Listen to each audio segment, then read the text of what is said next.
beberapa waktu lalu ditelepon oleh Saudara Bambang Tri Mulyono melalui telepon wartel khusus Napi di LPS Sragen. Oke. Setelah pembicaraan itu, lalu kemudian saya datang ke lapas. Keinginan saya adalah silaturahmi, ya kan? Karena dulu ketika di LP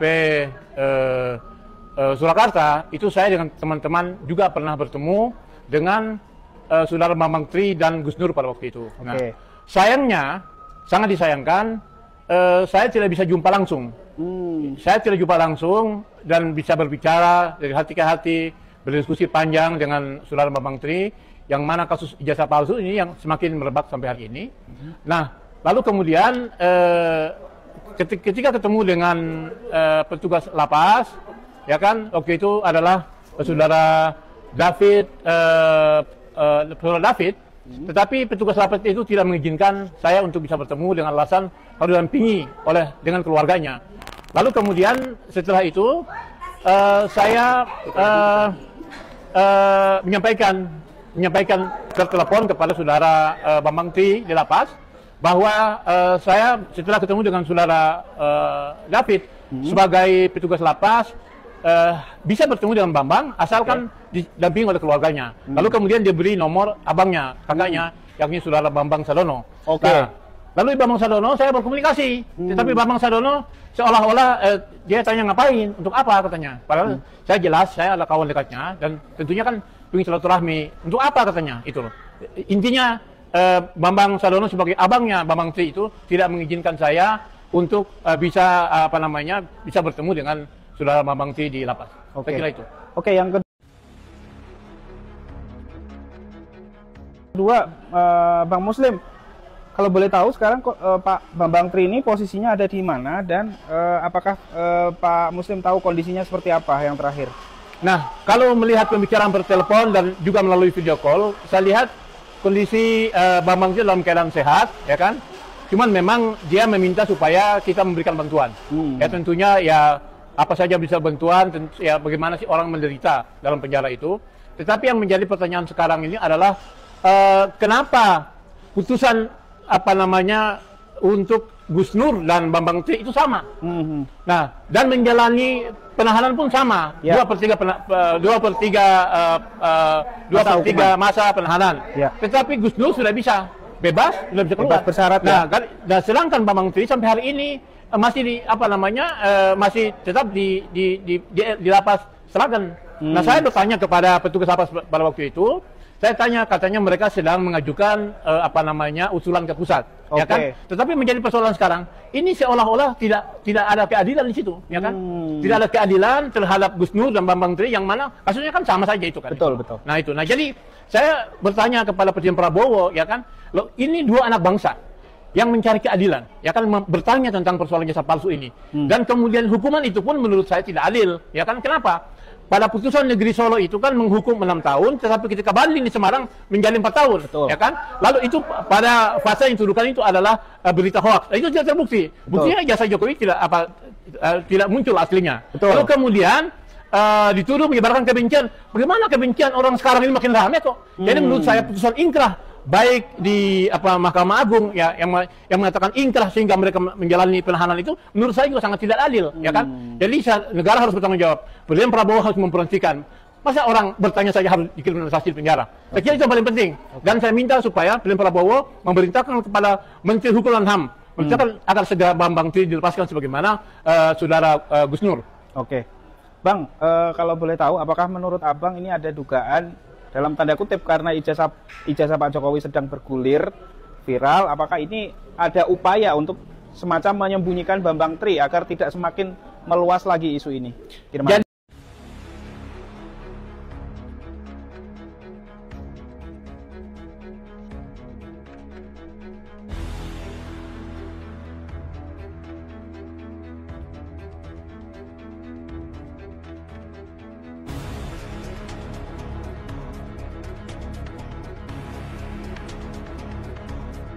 Sherlock Bang, lau kok di Sherlock barang Arman? Mau kayak yang di Banyuwangi itu? Bahaya loh, yang di Banyuwangi itu gara-gara komentar di TikTok pacarnya, terus minta Sherlock ketemuan, udah dihabisi. Ngapain sih kayak gitu itu? Nggak perlulah yang namanya itu tersinggung di media sosial, itu nggak perlu. Kalau memang nggak mau tersinggung ya jangan pakai media sosial. Mas, gentenono Kofifa seminggu, enggak 5 tahun nanti ya. Bang, kenapa berita vaksin booming dan kenapa berita di Raja Ampat tersingkir? Wah, itu nggak tahu saya. Ciki Wira, terima kasih Bang, caranya banyak followers di TikTok yang bikin konten yang menarik, yang relate dengan keadaan masyarakat saat ini ya. Aduh, aku aja nggak dapat pacar Bang, tutor dapat cewek Bang, kedukun.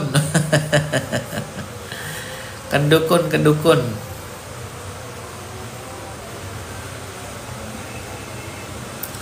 Kalau hashtag itu pengaruh Bang? Enggak pengaruh. Ya. Jadi yang paling pengaruh itu, poin yang paling besar itu di konten itu adalah watch time. Watch time itu waktu tonton. Ketika waktu tonton video kalian itu lama ditonton oleh orang, itu video kalian akan semakin direkomendasikan ya. Waktu tontonnya itu banyak yang nonton hingga mau habis videonya, terus banyak komennya, banyak share-nya, banyak like-nya, itu bisa naik. Karena konten yang disukai masyarakat itu konten yang memang ditonton sampai habis. Hidup rakyat tuh, harus hidup rakyat dong. Chef Raja Ampat, betul, Chef Raja Ampat. Gimana prediksi Gibran paksa turun petisi majulah dari paranya? Enggak mungkin turun. Enggak gampang menurunkan presiden dan wakil presiden tuh. Mas, kupirnya cukur dong. Enggak, enak ini bagus kan. Tani Smart, terima kasih Tani Smart. Sampean wis nikah tau Kang, kok tanya-tanya Hari Nur, kenapa Hari Nur mau dikasih jodoh aku? Ini orang yang suka ngurusi hidup orang. Aduh. Kenjo harus bisa membedakan ngurusi hidup orang sama mengkritik pemerintah, itu harus dibedakan. Rita Nasaru, terima kasih Rita Nasaru, sukses selalu Mas buat konten Chef Raja Ampat. Sudah Andi Properti, coba dilihat konten mulut netizen itu sudah ada itu. Terima kasih Rita Nasaru.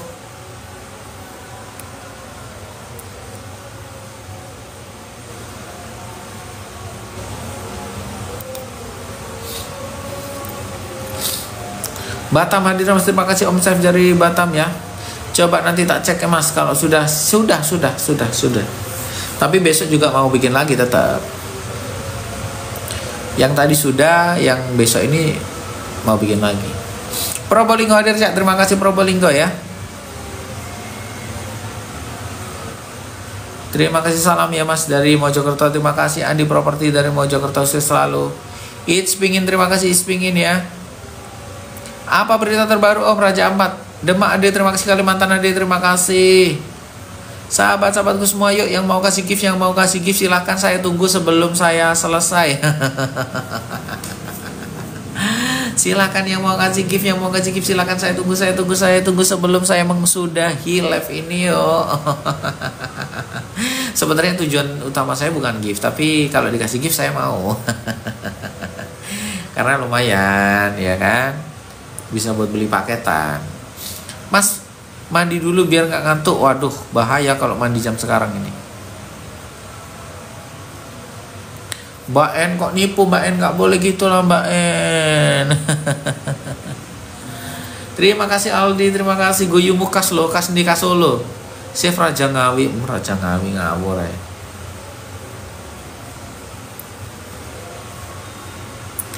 Terima kasih sahabat-sahabat semua. Mas, besok kurban apa? Sapi.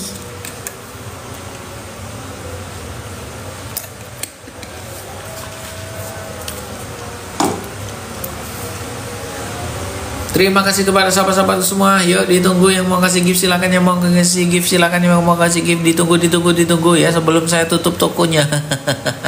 Masa aku hati kurban perasaan? Ya udah, kurban aja perasaanmu, silakan. Terima kasih Rita Nasaru, sukses selalu. Alhamdulillah Rita Nasaru ya dari tadi yang baiknya, kasih tepuk tangan lah untuk di sana. Sini, semoga rezekinya lancar ya.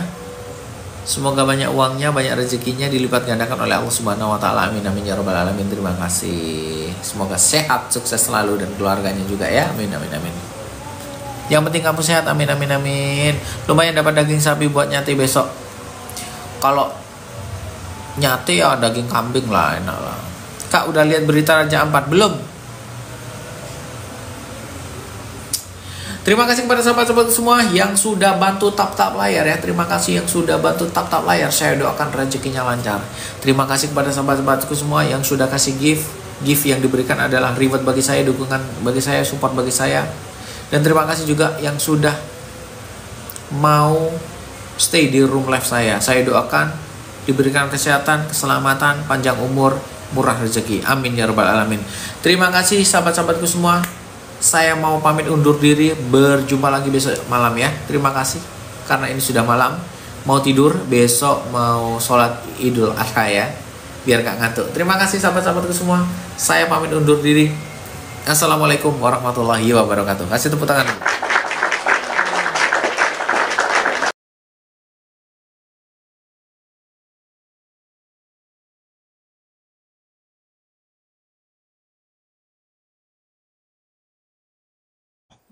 Gitu, Pak. Ya, jadi kalau dikatakan Lucifer dalam konteks sebelum kejatuhan mungkin tepat, tapi sekarang lebih spesifik kita kenal dan kata iblis saja, hasatan gitu loh. Dan itu hakikatnya.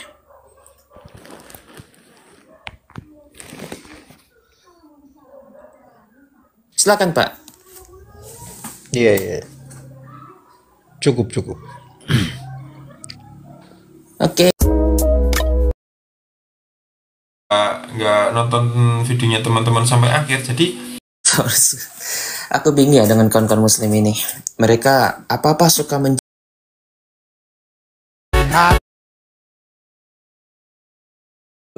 Agustus kalau nggak salah.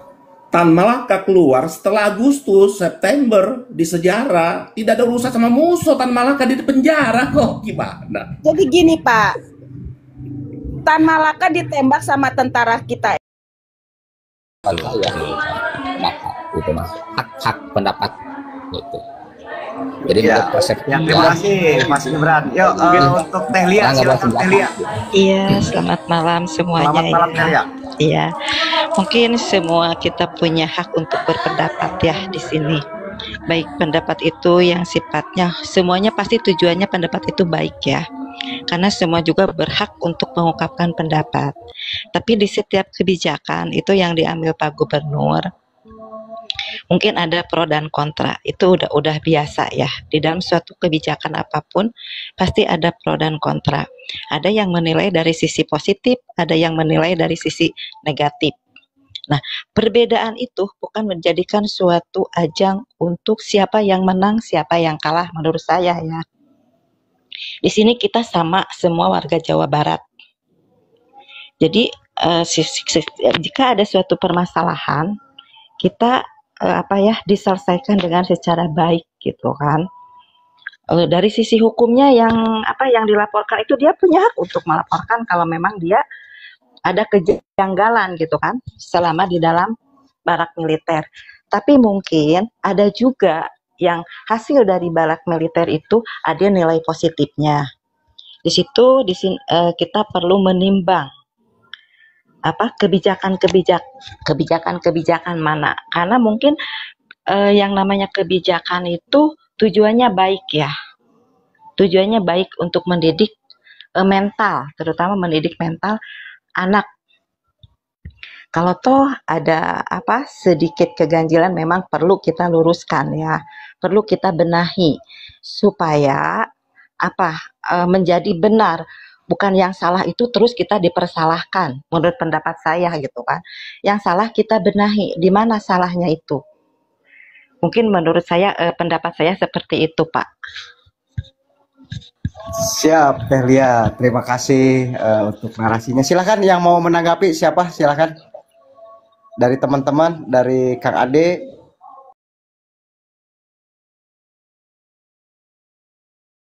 Jingga silakan, Jangga atau dari Acep. Oke. Siap dari Jangga, silakan Jangga. Aku sebentar mau bertanya dulu ke Pak Ade. Saya tadi di bawah dari tadi ya. Pak Ade itu kronologisnya pemerkosaan itu sama siapa? Ini kan karena luar dari Jawa Barat, ya saya juga nggak mau istilahnya menyebarkan dulu, takutnya ada pembatasan nanti dari pihak penyidik ya. Kuman kalau misalkan pengen jelasnya, kalau bisa maksudnya begini nih. Jadi kita nggak bahasnya bukan seperti ngebahas kuda kusir gitu kan. Kalau kronisnya itu sama anak-anak berandalan itu jelas. Kalau kronisnya sama keluarga, bukan berarti ada pengawasan itu tidak ada. Karena di pihak keluarga itu siapa yang bisa mencampur keluarga, misalkan kan begitu. Kalau itu anak-anak nakal memang pengawasan kurang. Terus fungsi dan tugas KPAI, tugas fungsi dan KPAI adalah mendampingi korban. Karena KPAI itu di kabupaten itu hanya per kabupaten, bahkan orangnya itu hanya 5 orang per kabupaten. Gitu Pak Ade. Jadi kalau kata Pak Ade nggak ada pengawasan ke bawahnya, itu kejadiannya dulu dengan siapa? Kalau dengan anak-anak berandalan kan gitu, itu kan ada lingkungan kan. Kalau itu dengan keluarga, siapa sih bisa mencampuri keluarga? Kok baru ketahuan kan seperti itu Pak Ade. Jadi jangan sampai